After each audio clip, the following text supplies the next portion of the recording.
अष्टावक्र गीता उपदेश संख्या 41। जो विद्वान है वह लोकों में विक्षेप से रहित होकर प्रारब्ध वशात लोकों में रह करके बाधितानुवृत्त करके व्यवहार को करता भी अपनी आत्मा में निर्लेप स्थित है, क्योंकि न वह समाधि करता है न विक्षेप को प्राप्त होता है। जो विद्वान अपने आत्मानंद से ही तृप्त है वह स्तुति और निंदा आदि से रहित है, क्योंकि वह लोक दृश्य कर्ता होने पर भी अकर्ता है। आत्मज्ञान करके उसके कर्तृत्वादि अध्यास सब नष्ट हो गए हैं। विद्वान को प्रवृत्ति में और निवृत्ति में कोई आग्रह अर्थात हठ नहीं है, क्योंकि वह कर्तृत्वाद अभिमान से रहित है। यदि प्रारब्ध के वश से विद्वान को प्रवृत्ति अथवा निवृत्ति करने को पड़ जावे तब वह सुखपूर्वक उनको करता है। ज्ञानी जिस हेतु से निर्वासनिक है उसी हेतु से वह निरालंब भी है, अर्थात कर्तव्यता का जो अनुसंधान अर्थात चिंतन है उससे वह रहित है, और स्वच्छंद भी है, अर्थात वह राग द्वेष आदिकों के अधीन है, और बंध का हेतु जो अज्ञान है उससे रहित है। अष्टावक्र जी कहते हैं कि हे जनक, ज्ञानी संसार से रहित है।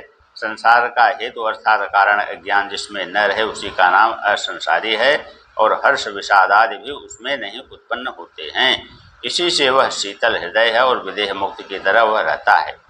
हे शिष्य, अपनी आत्मा में ही जो नित्य रमण करने वाला है उसका चित्त भी स्थिर रहता है। उसकी इच्छा किसी पदार्थ के ग्रहण और त्याग में नहीं रहती है, और न वह अनर्थ को करता है, क्योंकि अनर्थ का हेतु उसमें वाकई नहीं रहता है। स्वभाव से ही जिसका चित्त शून्य है अर्थात विकार से रहित है, कदापि विकारी नहीं होता है।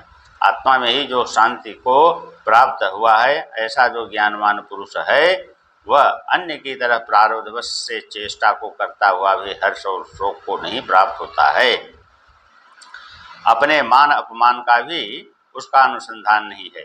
अष्टावक्र जी कहते हैं कि हे जनक, ज्ञानी ऐसा मानता है कि यह कर्म देह ने किया है, शुद्ध रूप आत्मा ने नहीं किया है। इसी कारण वह कर्मों को करता हुआ भी कुछ नहीं करता है। मैं इस कार्य को करूँगा ऐसा न कहता हुआ जीवन मुक्त प्रारब्धवश से कार्य को करता है, पर बालक की तरह वह मूर्ख नहीं हो जाता। सांसारिक व्यवहार को करता हुआ भी वह प्रसन्न चित्त वाला शोभायमान प्रतीत होता है। हे शिष्य, नाना प्रकार के विचारों से रहित ज्ञानी अंतरात्मा में ही शांति को प्राप्त करता है।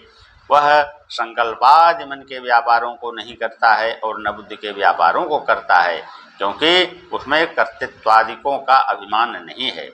ज्ञानी मुमुक्ष नहीं होता है, क्योंकि विक्षेप की निवृत्ति के लिए मुमुक्ष समाधि को करता है। ज्ञानी में विक्षेप है नहीं, इसलिए वह समाधि को नहीं करता है। जिसको द्वैत भ्रम होता है उसी को बंध होता है। जिस पुरुष के अंतःकरण में अहंकार का अध्यास होता है लोक दृष्टि से न करता हुआ भी संकल्पादिकों को करता है।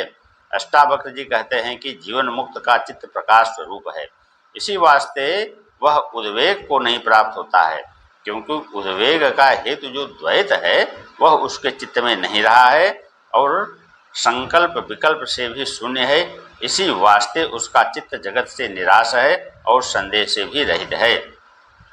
अष्टावक्र जी कहते हैं कि ज्ञानी का चित्त संकल्प विकल्प रूपी चेष्टा करने में प्रवृत्त नहीं होता है, किंतु वह चित्त के निश्चल और शुद्ध होने से अपने स्वरूप में स्थिर होता है।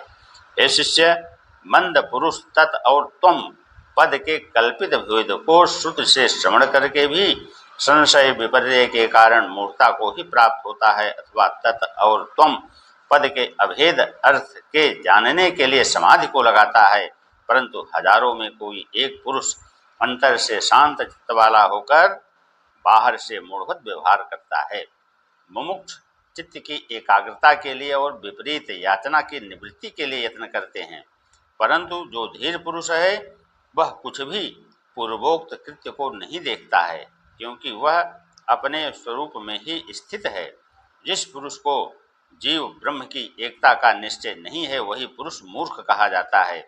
वह पुरुष चाहे चित्त की निरोध रूपी समाधि को करे अथवा कर्मों के अनुष्ठान को करे, वह कदापि परम सुख को नहीं प्राप्त होता है।